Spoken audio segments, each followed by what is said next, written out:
Доброе утро, 6 июня. Я бегу первый раз на курсы. Наконец-то уже третий день подряд туда хожу, но сегодня они начнутся наконец-то.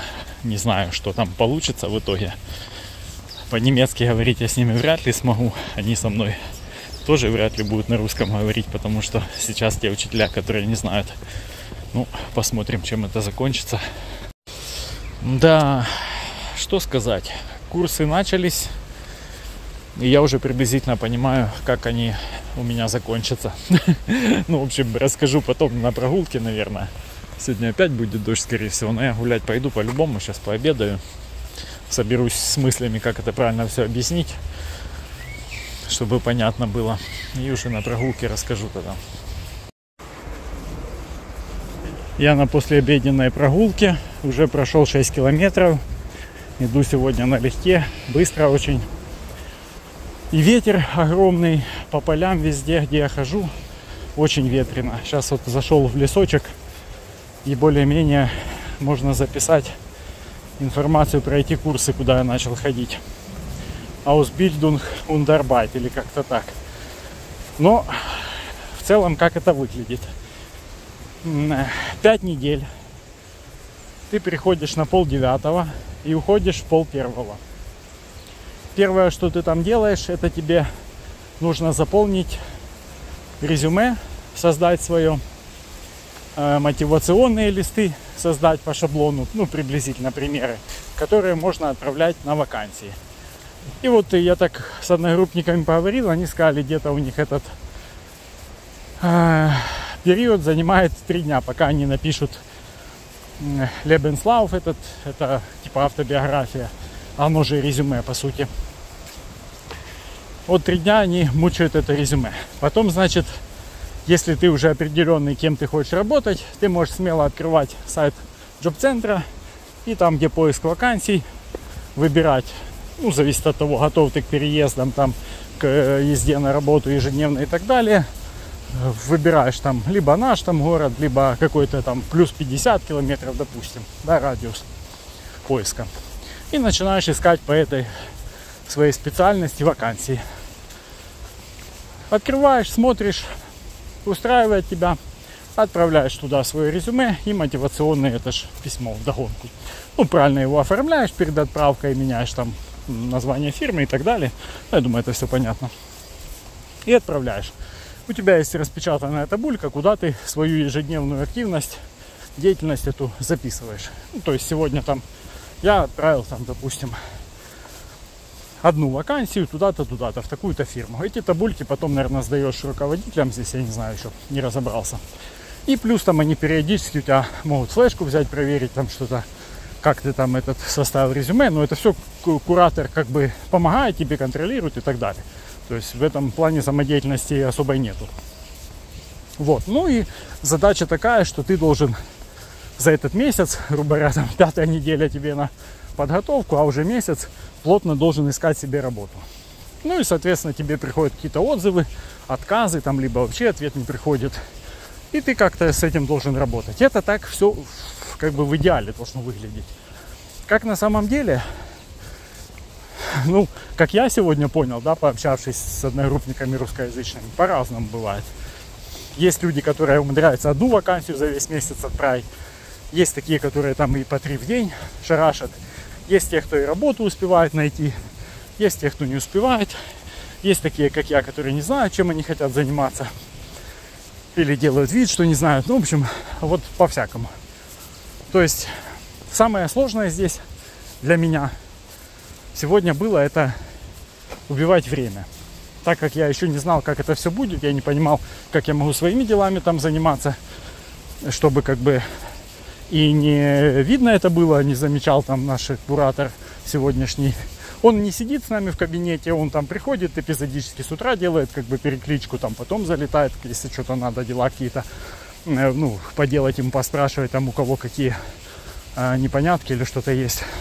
Вот там одной девочке он помогал, которая была 4-й день с этим Lebenslauфом.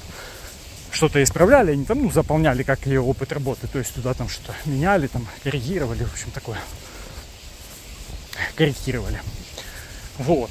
Поэтому я сидел, конечно, дурью маялся. По-хорошему, это резюме там можно сделать, я мог бы сделать уже сегодня его. Если бы они сказали, что прям можно с собой взять трудовую, потому как у меня же эти данные в основном все в трудовой, я не помню точно, где какие даты, там, где я работал и все такое. То есть, если человек с компьютером хоть как-то общается, несмотря даже на то, что он там на немецком полностью, вот это все, там, русской клавиатуры же ничего нету, но теоретически вообще не сложно. То есть, я там уже сразу и чат GPT зашел, и аккаунт Google создал специально для этой работы, и уже все документы с флешкой у меня в аккаунте Google, чтобы я мог дома с ними работать, если, не зависело от этого ноутбука. То есть, по-хорошему, я сразу мог с резюме это загрузить, чат GPT бы мне все там вылезал, сделал бы я его за день, по факту, либо там даже за несколько часов. И уже мог бы приступить к поиску работы, если бы знал, что мне нужно. Так это, если вот подумать, никто этого не делает. Почему? Потому что все такие, как я, большая часть, тот, кто реально хочет работу найти в Германии, тот ее уже нашел, или в процессе не занимается этой чепухой. А кто-то, вот как мы, будет ходить, значит, сюда. Вот моя теперь самая большая сложность, это определиться, по какой специальности я хочу искать вакансии. То есть моя специальность, межэконом-деятельность, я менеджер межэконом-деятельности.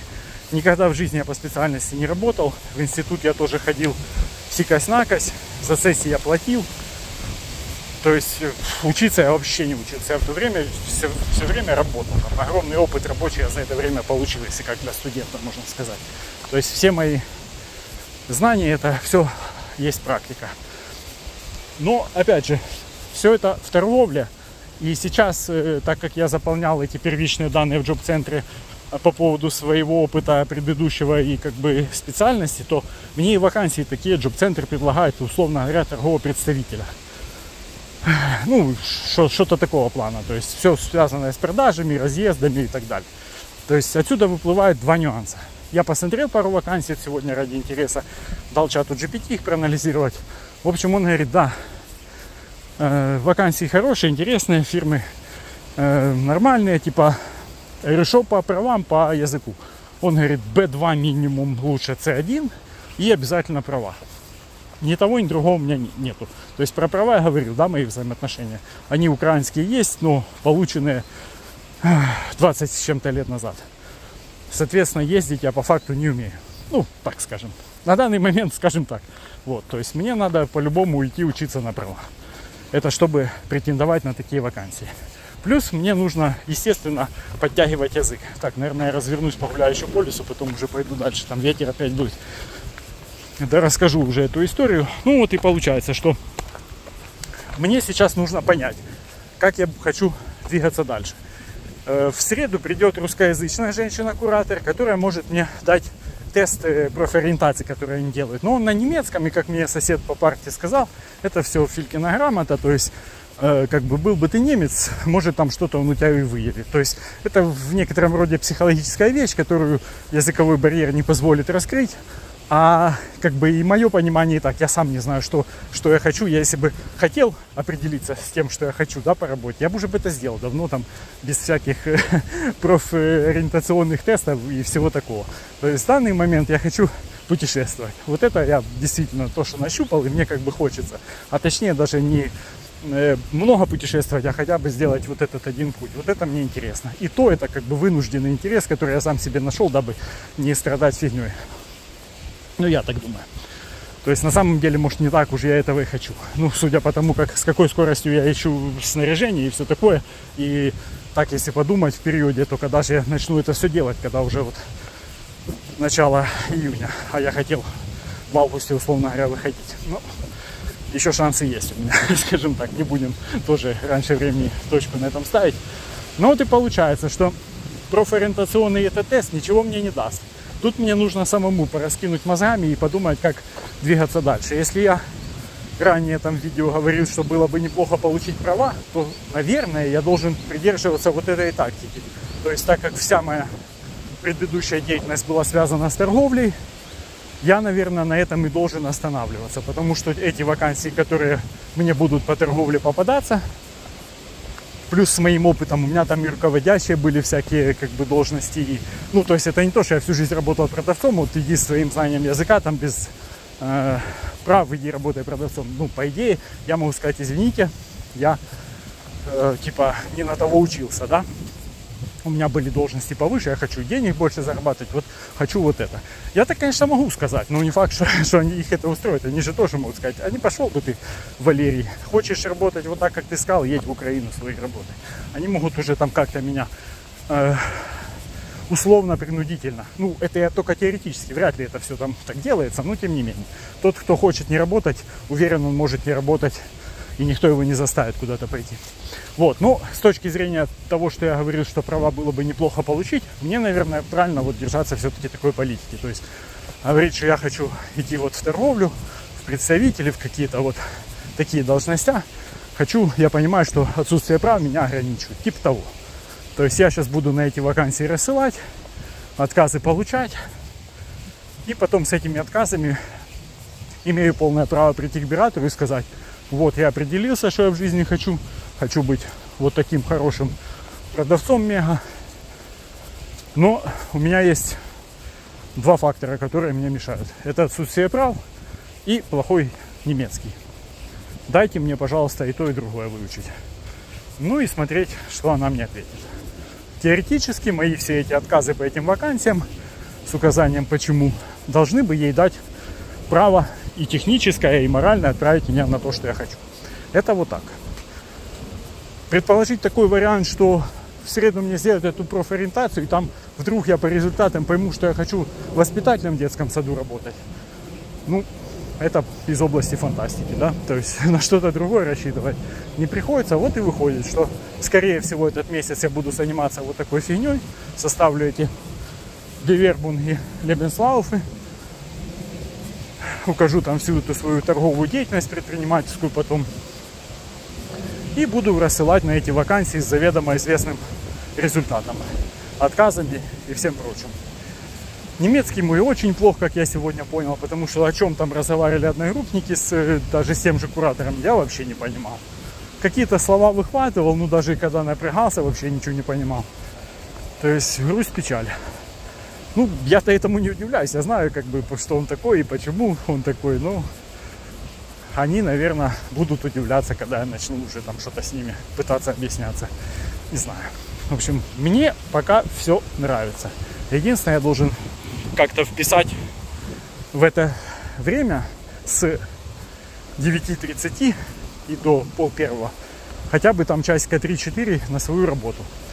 На компьютерах стоит TeamViewer, не знаю, в каком он там, в какой он стадии, значит, он так выглядит, будто он даже не установлен, но компьютеры довольно старые, и TeamViewer для того, чтобы контролировать удаленный рабочий стол, может, уже сейчас и не пользуется им, но я когда-то им пользовался давным-давно, еще там в лохматые 10-е года, наверное, ну и чуть позже.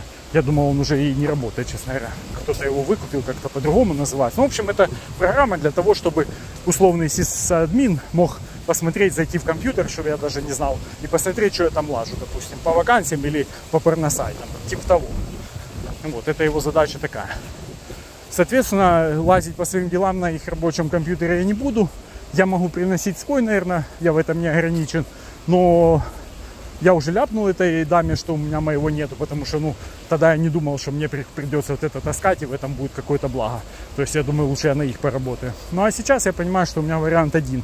И вот раскладной телефон, это как раз хорошо, что он у меня есть. То есть я могу удаленно заходить в свой ноутбук и шарашить на довольно большом экране удаленно оттуда в телефоне.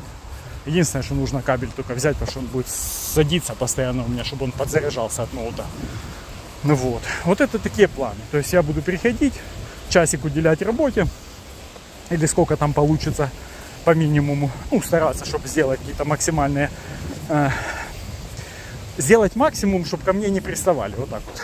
Минимум времени, чтобы это у меня заняло, и максимум для них, чтобы быть у них на более-менее нормальном счету среди этих студентов. Ну, типа не лентяем там, чтобы ко мне не было внимания дополнительного, да. То есть я буду делать какую-то работу, а потом все оставшееся время, где надо как-то научиться тратить его на себя. И может быть так даже получится лучше, чем я бы дома всем этим занимался. Дома то, то другое отвлечет, а там вроде как вот такой вот коротенький в кавычках рассказ о новых курсах.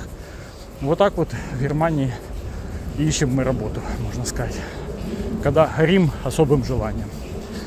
Так что, хейтеры, добро пожаловать. Расскажите, как надо Германию любить, уважать и благодарить за пособие. Вот это вот все. Жду, как говорится, с нетерпением. Да ладно, я шучу, никто все равно это смотреть не будет, а мне память. Я закончил тренировку.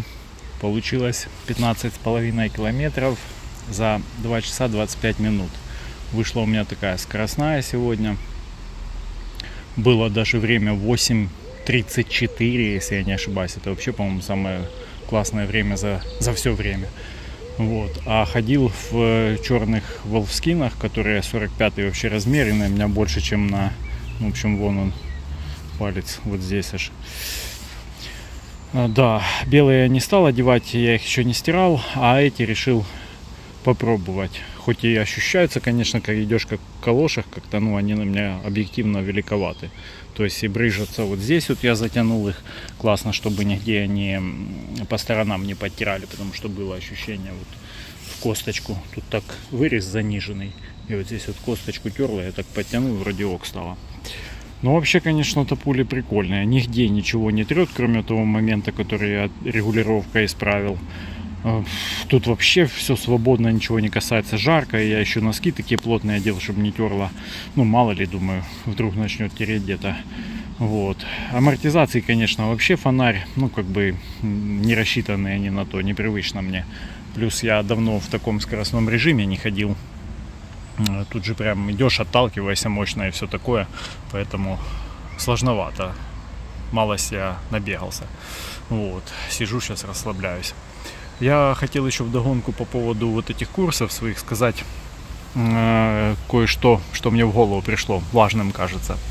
По поводу, как себя там найти, профориентация и все такое. Я вот и когда с оператором своим говорил в джоб-центре, у меня уже эти мысли начали раньше появляться. И сейчас я к этому вот опять вернулся. То есть анализирую вот эту мою подготовку по ходу, да, к Якобсвег. Я начинаю понимать, что мне сама подготовка доставляет удовольствие. Я и раньше тоже в каких-то видео говорил, что типа очень я люблю все продумывать, планировать туда-сюда. Вот это вот само выстраивание проекта, похоже, мне доставляет удовольствие. Чем бы я ни занимался, всегда сам путь к результату для меня был, ну, как бы основным. То есть там любой какой-то маленький бизнес там я свой строил, открывал какие-то магазины, там что-то чем-то занимался. То есть все это мне доставляло удовольствие именно в процессе подготовки. Ну, конечно, потом тоже зарабатывание денег, но сам процесс, он всегда мне очень-очень интересен, что бы это ни было. Хоть вот эта вот подготовка к походу, хоть открытие, как я говорю, магазина, все это меня очень увлекает. Я люблю это все делить на шаги определенные, там выстраивать это все последовательно и так далее и тому подобное. Искать там информацию, если нужно, искать какие-то средства, если нужно. Ну, в общем, такой вот я прожектор. Я люблю делать всякие прожекты и пытаться их воплотить или хотя бы планировать. Ну вот с воплощением не всегда все хорошо, а с планированием вроде как пока получается. Хотя тоже где-то мне что-то мешает. Я в принципе знаю что, ну сейчас это долго рассказывать. Вот, но сам факт. То есть вот в идеале моя деятельность должна быть связана с чем-то таким. И тогда я буду в кайфе сам с собой. Зафиксируем этот момент. Все, это уже последняя на сегодня мысль. Суперумная. Так что я пошел ужинать и отдыхать. До завтра.